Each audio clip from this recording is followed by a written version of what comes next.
اما در پیش منزلش اشغالی و چیزی که بدبو است از دست امی نفر است، از دست امی بلند منزل والاست، جوی که بند است از دست ازی بند است، گل است، دند است، دندی آب است، حوض شده از دست امی آدم شده. خدا مسلمان هم میگه، باز میگه باز پنجشنبه چپن کشالا را به ختم طلب میکنه. و مردکه ختم چی میکنی؟ ای دنده دور بکو، ای جویا جور بکو. صبحکی خوب میبینه در نل الا بمبه می آب آمده یا نه، قطعا ور بشکاسته. مردم بیچاره یکیش یک دفعه میاد، دیگهش دیگه دفعه میاد. ببینم یک مرد که در اینجا در پیش خانه خود بمبه بزنه که چندین متر پایین باشه و خودش اونجا ایتو را بازه بگیره که مردم بگه در یک ساعت کلی قریه را آب بده. هسته؟ در کابل در کدام جای دیده کسی زده همیطور یک چاره؟ اما بزرگترین تاجری ما بگه برای ما که مشکل مردم حل کرده باشه. ببینه بزرگترین تاجری ما که در یک مرکزی که انبویی مردم است مسجد ساخته باشه.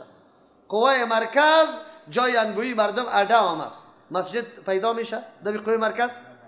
اینی تجاری ماست، اینی مردمی ماست.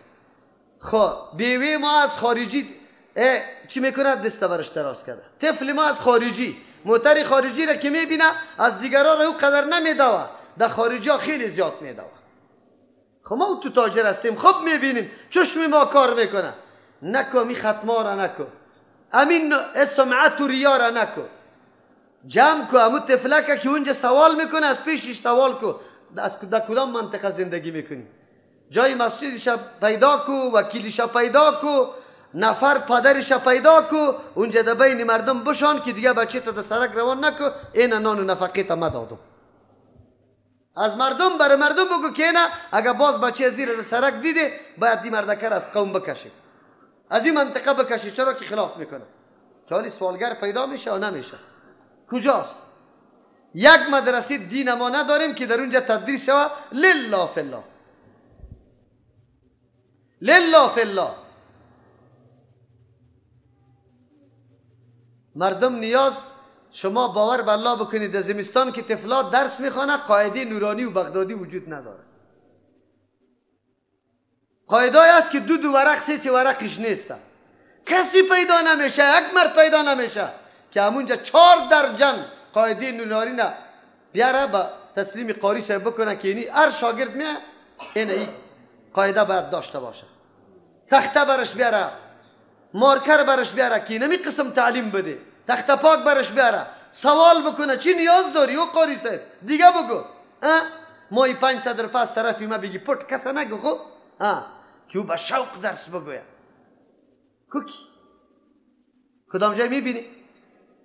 دارالحفاظ جور کرده به نام فلانی، فلانی اکمال میکنه، نامش که نباشه در یک مدرسه ما مدرس بودم. خب وقتی که حالات دیدم یک دفعه مرا گفت که اینی قدر داخله بده که داخله دادم در بین برفباری آمده میگه ایره کم کن.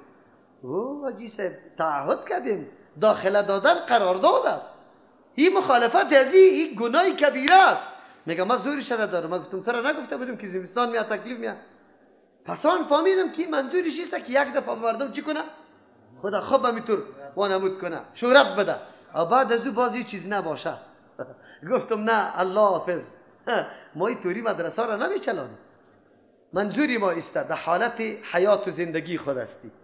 پول جمع نکو. رشته ابتدایی ما چی کرده؟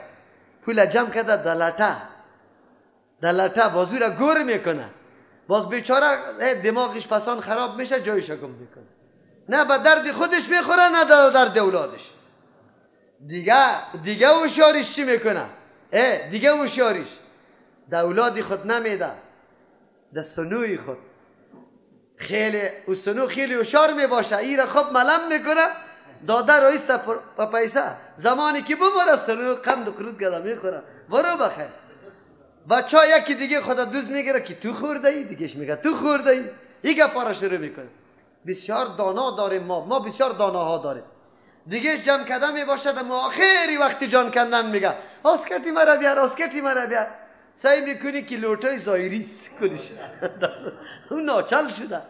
او برادر تو را الله هوش داده، بصیرت داده، قرآن برات اعلان میکنه قبل از اینکه دو سر حد برسید حالت حیاتید به دست خودت ده خانه یتیم ببر برنج روغن، کالا را ببر ده خانه بیوه، ببر چاره به دست خود بکن، ببر ده مدرسه کتاب بخر، برو ده مسجد فرش بخر. بس خلاص قرآن نمیره برای ما میگه. ملا صاحبی آیت کدام وقت خوانده در سر منبر تبلیغ میکنه؟ نمیکنه. باز خب ملا صاحب در بدر میشه، هیچ چیز باقی نمیمانه. مردم هوشیار میشه که در کجا مصرف کنم، برای کی بدم. بیا یکی به دست خود. پاکستان 10,000 مدرسه میچله. از کجا میچله؟ ما که وقتی از پاکستان می آمدم نه غریبی کرده بودم نه کار نه مزدوری، یک روزم من مزدوری نکرده. اما 40,000 افغانی ایمد تنها کرای موتر برای انتقال کتابم از پشاور تا کابل. 40,000 افغانی ما تنها کرایه شد از کتابم که چقدر کتاب بود؟ 22 بوجی و 8 صندوق کتاب ما آورده بودم. کی برم داده بود؟ بگوی نفر می آمد میگفت مولی صاحب والدین وفات کرده، بسیار زحمت کشیده سر ما، میخوایم یک خوب 20 سالی ثواب بکنم. شما باور بر الله بکنی قدر مردم هوشیار بود. ما کتابای صرف نحو آن چیزی که ضرورتی درسی ما بود را میگفتیم. نه گفت استاد جی یا تفسیر یا تو یا حدیث، یا تفسیر بگو یا حدیثه، دیگه کتاب نمیخریم. مردم همی قدر هوشیار است که واقعا ما باید چیزی را بگیریم که آینده. این قرآن کریم ما از امو پاکستان است، کسی برام خریده. هر قدر ترجمه که کردیم قطمه شریک هستن یا نیستن؟ شریک هستن، بالکل که قطمه شریک هستن. ببینی یک قرآن کریم است، یک قرآن کریم. از ما به کسی دیگه مانده. شما که خدمت میکنیم او قطتان شریک است.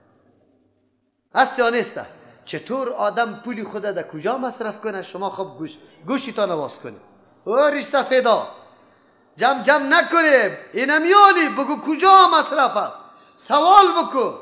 رمضان مبارک آمد است، ببینم تا که یک موتر پیسیش برابر کرده یا نه در ترجمه. ببین شریک شو خود در ثواب که قطع نشوه. اینی را مردم میگه هوشیاری. در افغانستان یک کسی را اینطور پیدا نمیتونه، یک مدرسه وجود نداره، ملا را نگاه کردن نمیتونه. چرا؟ به خاطری که ما شیوه انفاق نمیفهمیم. اونجا چرا میفهمه؟ اونجا ترجمه قرآن روان است. مسجد ده مسجد ترجمه بزرگ هم است، خرد هم است. مردم به قرآن نشسته. خفتن که بری در مساجد پاکستان، مکتبیش امونجا نشسته، افسرش نشسته، ماموری دولتش نشسته، دهقانی چیسته، زمینداریش هم نشسته. کلگی در یک صف قرآن کریم در دستشان است، ترجمه میکنه. در افغانستانی تو که دریور باشه او ده ترجمه بشینه، مامور باشه او ده ترجمه بشینه. قرآن کتابی غریبا میدانه. یا بیای نکنیم، خب هوشی خدا بیاریم، با قرآن بشینیم، درک بکنیم واقعات قرآن، مطابق قرآن زندگی بکنیم. به الله قسم اگر خواشه ای آیت قرآن فقط در پیش رویت بگید، تو در زندگیت فقط جایی را طلب بکو که صدقه جاریه باشه، قطعا ثوابش قطع نشوه. باز بعد از اونجا بگو، باز در بچه ها بگو هیچ براتون نیاز ندارم، هر چی که میکنی بکنی. چرا؟ از خود وقت بری خودی طور چیزایی را کاری دهی که قطعا نمیشه ثوابت پشتت میرسه. الله لا اله الا هو الحی القیوم باز دلیل توحید الله است. این چهارم مرتبه است که الله تبارک و تعالی دعوت به سوی توحید میده. ده دلیل توحید الله ذکر میکنه که عبارت از ده صفت الله است. ده این صفت ها امرای الله هیچ کسی شریک نیست. از امو خاطر است که در کدام جای مسئله توحید الله با دلیل ذکر میشه، او آیت شان علایده داره، عظمت و بزرگی علایده داره. از امو خاطر ایره آیت الکرسی میگه. آیت الکرسی به خاطر میگه کلمه کرسی درش ذکر شده، از او خاطر آیت الکرسی میگه. اعظمترین و بزرگترین آیت در قرآن کریم کدام آیت است؟ آیت الکرسی به اعتبار ثواب. در حدیث میآید که کسی که پس از نماز همیشه آیت الکرسی را میخوانه فقط مانع دخول جنت چی است؟ مرگ است. تنها مرگ باقی مانده، دیگر حتما در جنت داخل میشی. خاصیتی از این همیسته. خب مراد از خواندن تنها توتی واری نیست، عقیده به این کلمات، به این جملات. یقین پیدا بکنی که الله کدام ذات است، بشناسی الله را. از همون خاطر این 10 جمله داره، 10 جمله داره و هر جملهش مشتمل به بسیار نکات زبده است. الله برای ما معرفی میشه که الله کدام ذات است. در مورد ثواب اعظمی چی؟ ابی ابن کعب رضی الله عنه میفرماید که پیغمبر اسلام سوال کرد که بزرگترین آیت کدام است؟ گفتم که چی است؟ آیت الکرسی است. امی آیت خواندم که الله لا اله الا هو الحی القیوم. و پیغمبر اسلام دست مبارک در پشت من سردیش در پیش سینه خود تی کردم، احساس کردم و برام گفت که مبارک باشه یا ابا المنذر، این علم که علم الله برات داده. مرید پیر صاحب تاپر کشیده بود، تاپرم به مثل شکل دل واره جور کرده بود، در سری دل قطمیر نامی سگ نوشته کرده بود، بالایش و کلبهم باسطون ذراعی بالوسیط، در مابینشام نامه اصحاب کف در گرد و برش و در مابینش نوشته کرده بود یا دافی البلیات، باز از حسبنا الله و نعم الوکیل. من برش گفتم که چرا جناب بیبی تو حسبنا الله چی بانا؟ الله بر ما کافی است. اصحاب کف نامش چرا نوشته شده؟ آیا الله کفایت نمیکنه؟ باز در اینجا نام سگ چرا نوشته شده؟ اعظم ترین آیت خود چیست؟ آیت الکرسی است. بلکه الله لا اله الا هو الحی القیوم اسم اعظم دمی آیت چی است؟ در اینمی آیت پوشیده است. از او خاطر در اینمی صفات الله تبارک و تعالی اسم اعظم. اسم اعظم کدام اسم است؟ که هر حاجت توسط از او بخوای الله چی میکنه؟ او را پورا میکنه. از او خاطر است که در وقت خوابم خوانده میشه، در سری مریضم بخوانه انشالله الله شفا میده. آیتی است که یقینا حرز جان انسان است، پناهگاه است برای تو اگر تو بدانی. خب معنا و مقصدش هم بفهمی.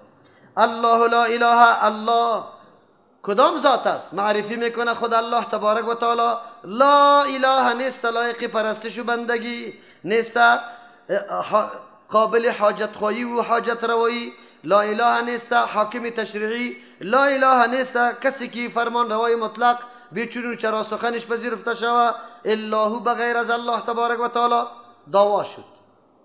غیر از الله تبارک و تعالی دیگه هیچ کس حق بندگی را نداره. یک دعوا کردیم چرا؟ بخاطر که الحی القیوم، الله زنده است، القیوم تدبیر کل عالم میکنه، الحی زنده است. حیات صفت الله تبارک و تعالی است، حیات صفت ما و شما هم است. حی که گفتیم الله تبارک و تعالی زنده است، و هم این صفت الله شد، زنده بودن از ما هم است. فرق است بین زنده بودن ما و زنده بودن الله. زنده بودن الله دائمی است، از ما چیست؟ موقتی است. زنده بودن الله ذاتی است، در ذات الله می زنده است. از ما چی است؟ دادگی الله تبارک و تعالی است. اونجا صفت ذاتی الله است او دائمی است، قطعا فنا سرش نمیه. از موت و دادگی است و فنا سری موت میه. از او خاطر و توکل علی الحی الذی لا یموت، اعتماد به او ذاتی بکو که او دائمی زنده است، قطعا مرگ سرش نمیه. از او خاطر حی صفت ذاتی الله است. کسی که زنده است دیگه صفتای ذاتی مکمل قطش مکمل آمد. علم بگوی، سمع، قدرت، بصر یا چیستا کلام، کلش دینمی صفت حی داخل است. القیوم تنظیم کننده است، تدبیر کننده است عالمه. چه رقم تدبیر و تنظیم میکنه؟ قیوم کسی را میگه که تدبیر و تنظیم میکنه، پیدا کرده، تربیت میده، باقی میگذارشه، در منتها میرسانشه، کل امور ضروری مخلوقات او برآورده میکنه. این را به نام کیات میکنه؟ قیوم. یا از خاطر کلی صفات فعلی الله در کدام کلمه آمد؟ در قیوم آمد. روزی دهنده کیست؟ میراننده کیست؟ زنده کننده کیست؟ باقی گذاشتنی کیست؟ صحت دادنی کیست؟ عزت دادن، کلش در قیوم آمد. این امور تدبیرش کی میکنه؟ الله میکنه. در قرآن خود قیوم صفت الله واقع شده و هیچ کسی دیگری صفت دارا نیست. چرا دارا نیست؟ به خاطری که در تدبیر کل مخلوقات کسی قایم شده میتونه. ملک میتونه، پیغمبر میتونه. در بین پیغمبران محمد رسول الله افضل ترین پیغمبر صلی الله علیه و سلم، لیکن او 63 سال عمر داشت. از 63 سال پیش، از 63 سال بعد انتظام این جهان امور کی میکنه؟ پیغمبر میتونه؟ ما و شما را انتظام ما را میتونه نمیتونه. خو لیکن همینطور طایفه فعلا وجود داره دم کابلیتان که پیری خود قیوم زمان مینامه. امامای مساجدتان است، پیش میشه نماز براتان میده. کسی که در صفت الله مخلوق شریک کنه مشرک است یا موحد؟ شما از پیش خودشان سوال کنید که کسی که در صفات الله مخلوق شریک کنه، صفت الله را برای مخلوق بگذاره، او موحد باقی میمانه یا مشرک؟ پشت مشرک نماز میشه؟ خب شما خوانده رو ایستی دیگه، از شما خو میشه، از ما میشه از ما میشه. چی رقم است؟ قیوم زمان. ما براتون نشان میدم در چی که حتی در لوحه نوشته شدگی است. این زمان توسط کی قائم میشه؟ لا تأخذوا سنة، در بین الله لا اله الا هو الحی القیوم اسم اعظم است. از امو خاطر به این کلمات که کسی دعا را طلب میکنه الله دعا را قبول میکنه. لا تأخذوا سنة، نمیگیره. در این صفات کمال الله بود، حی بود، قیوم بود، کل صفات ذاتی و فعلی الله در دو صفت الله داخل شد. آلی سلب صفات عیب است، اون چیزی که سبب نقصان برای الله است. الله می فرماید لا تأخذوا سنة، نمیگیره الله را سنة پینکی ولا نوم، نخواب. سه قسم حالت سر انسان می آید، سه قسم حالت. اگر بخار بالا شود از معده در دماغ در اونجا باز خوب تاثیر نکرده باشه، او را چی میگیم؟ پینکی میگیم. چی میگیم؟ باز بعد از او یک کمی که پخته تر شود او را باز چی میگیم؟ او را نعاس گفته میشه در عربی، که یک کمی چشمایت پرت میشه. خب حالت چی است؟ سوم که خوب مستغرق میشی اون را نوم میگه.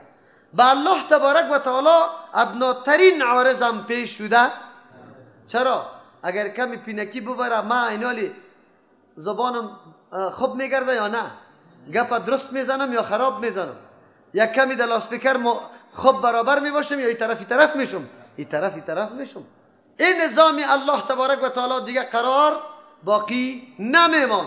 از امو خاطر الله حتی پینکی هم سرش نمیه، خوابم یعنی هیچ نوع فتور و سستی در نظام الله دیده نمیشه. خب آیا کسی دیگری در این صفت شریک است؟ سعی کنیم شاید باشه، کسی شریک نیسته. چرا؟ انبیاء علیهم السلام خو سرش می آمد یا نه؟ می آمد یا نمی آمد؟ می آمد. خب اگر خو سرش نبیه پینکی سرش میایه یا نمیه؟ فتور و سستی سرش میایه یا نمیه؟ میایه. در این صفت امرای الله کسی شریک نیست. یک دیگه دلیلش له ما فی السماوات و ما فی الارض وسعت ملکش، فراخی ملکت و پاچایش الله بیان میکنه از خدا. له خاص برای الله تبارک و تعالی است. ما آن چیزی که فی السماوات در آسمان است و ما فی الارض آن چیزی که در زمین است. کل اختیارات در پیش کیست؟ اگر در آسمان و زمین است کلش در اختیاری کیست؟ سعی کنید اختیاری کسی دیگه خو نیست. سعی کنید شاید باشه اولاد ما در اختیاری آقا صاحب است. اگر آقا صاحب بند بده زنده باقی میمان، اگر نه در زنده باقی نه. قرآن خو میگه که کل اختیارات در آسمان و زمین که است در پیش کیست؟ او میخواه که میمیرانه، او میخواه که زنده میکنه، او میخواه که او را بچه پیدا میکنه یا دختر پیدا میکنه. خب مردم ما چی عقیده داره؟ بگوی دیگه چطور عقیده را میدانه دعوی ایمان میکنه؟ بگوی له ما فی السماء، خاص ده اختیار الله است، هیچ کسی دیگه اختیاردار نیست. خیر اقطاب و اوتاد و غوثا در کجا شد؟ غوث است. غوث فریادرس میگه. شیخ عبدالقادر جیلانی میگه فریادرس است. هر کس که برش آواز بده در فریادش رسیدگی میتونه. در فریاد رسیدگی دو چیزا کار داره. چند چیزا؟ اول کار داره، یکی علمی محیط که علم سرت داشته باشه، دوم قدرت کامل که مشکل حل بکنه. کسی که در این صفت دو صفت بزرگ الله مخلوق شریک بکنه موحد میمانه یا مشرک؟ حالی ما چطور کنم؟ میگه یا کل گیر مشرک. میگه مولوی صاحبام که ترجمه ها میکنن میگه به خاطر که به مردم خدا چی بکنه که من خوب مذهبیستم و خوب آدم است، تا پر گرفتن هر کس مشرک. کسی که کار مشرک است؟ اگر تو مشرک نگویی تو گناهگار هستی پیش الله تبارک و تعالی. قرآن برش مشرک میگه، تو نمیگی. خدا به مردم خوش نساز. بله ما میگیم اینطور، ما مشخص نمیکنیم مردم، لیکن در قاعده بیان میکنیم. قرآن هم همونطور بیان میکنه. هر کسی که ولو هر کس باشه، احمد باشه یا محمود باشه، که در صفات الله مخلوق شریک میکنه، مشرک است یا موحد؟ مشرک است. تو تابعگار نگو، الله گفته، الله بیان کرده. چیزی را که الله گفته باشه باز تو نفی کرده میتونی؟ نمیتونی. چرا خودت در مردم؟ نه جناب، مردم بفهمان که در عقیده شرک باقی نمانه. مردم خوب برش واضح بساز که اینی عقیده شرک است. اگر کسی عقیده داشته باشه که شاید شمشیره علیه رحمه تصرف داره، از ظالم آگاه است، حاجتی مرا پوره کرده میتونه، این طور آدم مشرک میمانه یا موحد؟ مشرک میمانه. این موحد باقی نمیمانه. ایره بفهمه. از همین خاطر است ما احتیاط میکنیم. مردم هم از شرک خدا نگاه نمیکنه. میگه برو گپی عادی است. شرک بگو که قرآن چیزی گفته که مردم از شرک خدا نگاه کن. زنا خیلی بدترین گناه یا شرک؟ دزدی بدترین گناه یا شرک؟ قتل بدترین گناه یا شرک؟ غیبت، دروغ بگوی، هر قدر گناه دیگه که است او خیلی بدترین گناه یا شرک؟ یک دفعه مردم بفهمن که بفهمن، ذهنشان خلاص شود. شرک دیگه چی نمیگه؟ تصرف به مردم قائل استی. کابل جان میگه در اختیار کیست؟ عاشقان و عارفان. اگر باران میکنه، اگر زانی میشه، اگر قیمتی میشه. تالی را مردمی عقیده داره یا نداره؟ او جنازهش تو ملا خوانده رایستی، جنازه مشرک میشه؟ کسی که تو عقیده داشته باشه تو ملا گرفته ایشه. اونجا قیوم زمان میگه پیری خدا، اونجا تو ملا گرفته ایشه. از همین خاطر که پیش تو شرک هیچ بدی نداره، یک امر عادی است. اگر تو بفهمی، اول سوال از مولا میکنی که مولا صاحب همین قبرها متصرف است یا نه؟ اولیاء متصرفین است یا نه؟ در نظام جهان قطعی الله کار میکنه یا نمیکنه؟ که برای چی میگه؟ اگر گفت که میکنه بگو مولا صاحب برو بخیر، دیگه تو مولای ما شده نمیتونی. اگر نه که گفت که نه بالکل خون نظام الله است. من ذا الذی یشفع عنده، الله اینطور ذاتی است که به هیچ کس نیاز و حاجتی نداره. من ذا الذی، کیست او شخصی که یشفع شفاعت بکنه، این تمامیت ملکش است. احاطه ملکیت الله چقدر است، یک کسی از پیش بیرون نیست، کسی خلاف الله کرده نمیتونه. من ذا الذی، کیست او طور شخصی که یشفع شفاعت بکنه عنده بریز الله، کسی است لب به شور داده نمیتونه، از ملک گرفته تا انسان تا جن، الا باذنه، بغیر از این که الله اجازت کنه. تا که الله اجازت نکرده باشه کسی شفاعت میتونه؟ پیغمبر میتونه؟ ملک میتونه؟ اجازت الله در آیت قرآن ثابت است، الا لمن ارتضا، مگر کسی را که الله خوش کنه. الله کی را خوش میکنه؟ کسی را که توحید، عقیده توحید داشته باشه. از او خاطر مشرک از شفاعت پیغمبرم در روز قیامت چی است؟ محروم است. گناهکارای دیگه بزرگترین امیدشان چیست؟ شفاعت کی؟ پیغمبر صلی الله علیه و سلم.